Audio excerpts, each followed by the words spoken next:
I used to coach baseball. I can tell you, I kept a book because I don't always remember everything that happens during the heat of the moment, so I'd like to have some documentation so afterwards I can go back and I can say, I knew that kid was 0 for 4, and his parents really didn't think he was. So, sorry, specific example, but yeah, so you have a goal. We got to measure progress towards the goal. It's a pretty good one. What else? Well, I think it goes off what you just said. When you look at that Google spreadsheet, you got them categorized as green, yellow, red. From assessment, you want to see what did I teach right or wrong. Go back and make the red jump to yellow, yellow jump to greens, or like Juggy said, let's take the reds up to green. Maybe you get a kid or two that you go back and reteach, and suddenly it's there. So I think it just helps you follow the point. So I like that we mentioned color coding. It's a really simple idea, but I will tell you there are some ways in Illuminate and in most tools where you can collect data and there's no color coding whatsoever. It's just a data table. And so when we start talking about color coding, it's really how do we want our data to be represented visually so it tells a story. And so like Nate said, yeah, if we want stoplight colors, awesome. That's going to quickly give us a clue as to are we moving the reds to greens, are we moving, how does that look? Maybe some people might say, well, I want it to be broken down by standard or by I can statement. Okay, if that's a need, then you got to make sure the tool fits the need. All right, what else? I think two things that just popped into my head is just improving our instruction, but what supports do we need to help, where our gaps are in the data, what supports do we need to help our students achieve? So perhaps some questions about resources and how do we use those resources, how are they aligned to what we believe it should be aligned to? I will say that I have a lot of schools I work with who they're trying to do the RTI thing. Some do it well, some don't do it well. The ones that don't do it well, and I'm not trying to shame you, they might have a way to screen kids, and they figure out which kids need to go to, they have like an RTI hour, so which kids go where, but then that kid is basically stuck in that spot for the semester or for 9 weeks. So one, they had great intentions where they tried to, again, resource-wise, they collected the baseline data and figure out these kids at this point in time need to go over here, but now they're starting to wrestle with how do we progress monitor that? How do we make sure that those resources that we're putting towards the kids are have worked, and if they have worked, how do we move them to another area? So yeah, resource-wise, for sure.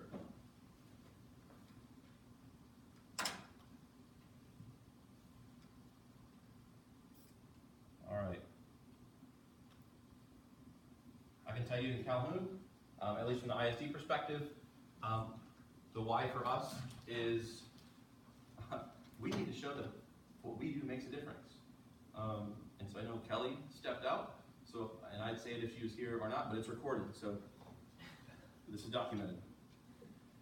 A lot of times people ask me, what does an ISD do? Like, okay, that's a really good question. So I tell them all the stuff that we do, and I will say one of the things that we are working on is if a district partners with the ISD, how do we collect data and measure that that partnership made a difference? Because I'm being totally honest here, we can get together, we can have some laughs, I can show you how to make a report, how to color code, but at the end of the day, if that's not moving the needle on student achievement, then is this partnership really worth it? So I think for us in Calhoun, it's, if you're going to partner with us and we're going to work together as a consortium, then I need to be able to show you that we move the needle. It kind of goes along with what I was thinking with, sometimes it's not only challenging, but you get some affirmation from it. Like, oh, okay, so we are doing better there or in that, in math or in reading or whatever than we thought we were, which just regenerates the engines. It's that balance of challenging and affirming. Yeah, so it's like collecting the data can be a grueling process. It may not be, but it may be affirming or not. Yeah, so both sides of the coin. There's a shot. Yeah, I will say one of the, and I don't know if the chronic absenteeism wave has made its way over here yet, but the chronic absenteeism is a huge topic that we're talking about in our consortium. And so the nice part is that that's a pretty, who can't get behind that kids should be in school? I mean, that's a pretty easy initiative to rally people behind. And so when we start looking at the data, we start to realize, okay, so this is our current reality. We got about 1/3 of our kids who are chronically absent last year. That's a bummer. But in these pockets pockets, it's not as bad. So you're right, there's both sides to it. And I will say, just a quick commercial for that, we have taken chronic absenteeism data, because all of you send it up to the state at the end of the year collection. We have flagged those kids who are chronically absent the last 2 years or the last year in Illuminate. So we can run any local assessment that's in Illuminate, and we can say, show me how kids did who are chronically absent versus show me how kids did who are not chronically absent. And so it's very, very easy to show the academic impact of chronic absenteeism. Because unfortunately, we still have some people who say, yeah, the kid missed 10 days or more for whatever reason, but I don't know that it makes a difference academically. Which may be true in some cases, but in other cases, I can tell you for us, it's not. That's why I was referring to earlier with, we share kids, if a kid comes from wherever, the same county, we pull it up instantly and go, okay, this kid has missed a ton of days. Yep. So And you all use where I was going with that. Power School, right? Yeah. You all, so, and I mean, you got some great Power School folks But here. I'm looking at the difference between the test scores and the attendance. Yep. Yeah. So in Power School, you can run the at-risk analytics report. Yep. Can you take that information, does that tie to Illuminate? Is that how, I mean, what information, because we have a huge initiative in Jackson County going on with Do you? School Justice Partnership. and Oh, okay. attendance, and, Yep. It's a report that we started running, and again, it color codes kids by what we put in. Mhm. But that just carries over to Illuminate, or you can set it up to. That would be so it's a really good tech person question, and I'm not a programmer, but what I can say is in Power School, if you can run a report that has the kids' UIC, and then whatever measure of risk level that module calculates, then you can import that into Illuminate. So all it takes to import stuff into Illuminate is the UIC, which is not the Power School ID, but the state ID, and then whatever other data you want. So you can literally say, I want to know who are my kids who are right-handed and kids who are left-handed. And if you got the UIC, and then if they're right or left, you can import that in. And I think that's where at the ISD level, since you have some really good Power School folks here at the ISD, they can leverage your collaboration to do some of those things at the county level. So, and that's I think to me that's the goal. Is I want my districts to come to me and say, hey, all 21 of us would like for you to do this, this, and this, and I'm celebrating that. The hard part is when 2 say they want this, 1 say they want this, 3 say they want that. And that's an ISD problem, not a local problem, but it's just hard to scale when we do things like that. And with all using Power School, that's a huge benefit because we don't have that luxury. So yeah, that's totally doable.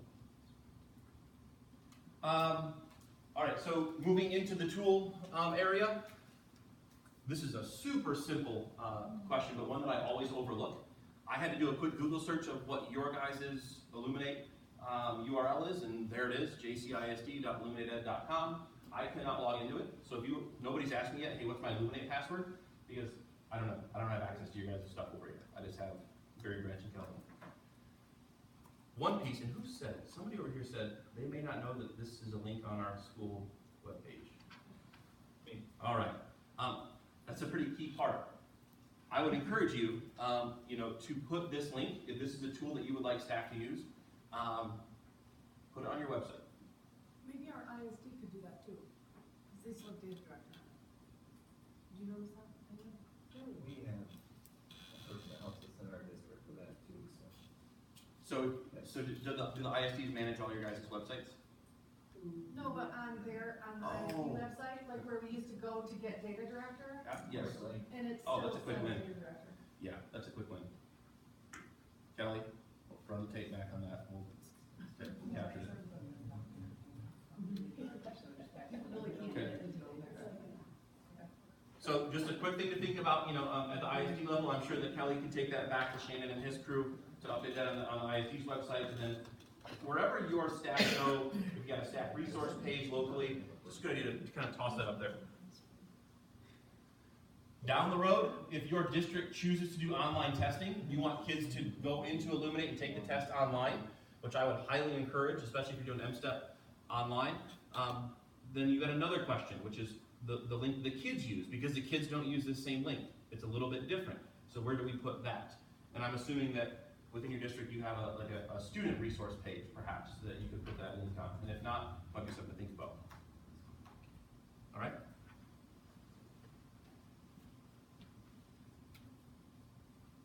Okay. So this is unnecessary evil that we just have to go through, and that is just making sure everybody knows how to log in. Everybody knows where the help documentation is, all of that stuff. So again, I gave you the login. Does anybody not know their login? And I guess you don't have to tell me right now, but when Kelly comes back in, we'll want to piece that apart. If you don't know your login, guys, what's the process here in Jackson? I think what they did is gave everybody their standard login with first name, last name, and then they just rolled over your password that you're Correct. using. But one thing, I don't know if you guys have, our counselors didn't have access. So I had to like specifically email somebody and say, will you give these 3 counselors access? So I don't know who they rolled over, if it was just like teachers and principals or what, but. I know in Calhoun we have, it's all reliant on the PIC number. So in Power School, for example, people who have PIC numbers and who have kids rostered to them, they automatically have an account created for them. But people like interventionists, counselors, if they don't have kids rostered to them and they don't have a PIC number, then we have to create a manual. Does anybody know in here if the forgot your password link works for you guys? So that's another option. I know it's kind of hard to see, but right here, that's also hard to see. It's right here. So forgot your password. You can click that, put your email address in. If your email address is in Power School, that's where all this comes from. And if it's correct, then you should be able to type it in, get an email, and in the email you got your username and then a link to reset your password. A little hack that we use in Calhoun, if we want staff to log in, which is like a horrible part of the training to get all staff to log into something, which is really never fun, we make sure that all of their information is correct, and then we just have them click that link. So we tell staff, hey, the first time you log into Illuminate, go to this website, click the forgot your password link, put your email in, and then you can do all the rest of it yourself. You get your username, you get to reset your password, and then we don't have to have like little pieces of paper and stuff like that. So there's that.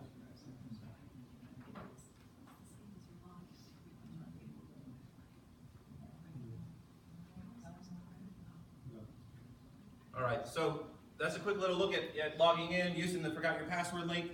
The next piece I wanted to talk about is help documentation. Illuminate has some amazing help documentation, and in fact, I love it because when we used to have Data Director, I used to have to make YouTube videos of everything in Data Director because their documentation was a little outdated. So I don't have to do that anymore. I don't have as many followers on YouTube, which is kind of a bummer, but I also don't have to make the videos. So when you log in, if you click this little control panel link in the top right-hand portion of your screen, you're going to see this window that pops up. And there are a couple of things that you can do. Does everybody see this? You have this when you log in? Okay. Now, for me, I have lots of sites in this drop-down menu. I got lots of sites because, like I said, I work in 21 districts. You, depending on how your access is set up, you may have all the sites in your district. You may only have your site. It all depends on how you set it up. Okay?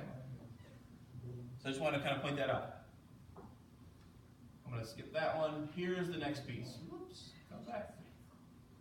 This link right here, lessons and videos, that's where you can get, well, lessons and videos. If you're wondering how to do something in Illuminate. And your screen may look a little bit different because they've updated this page. But do you all see the lessons and videos part? Yep. Excellent.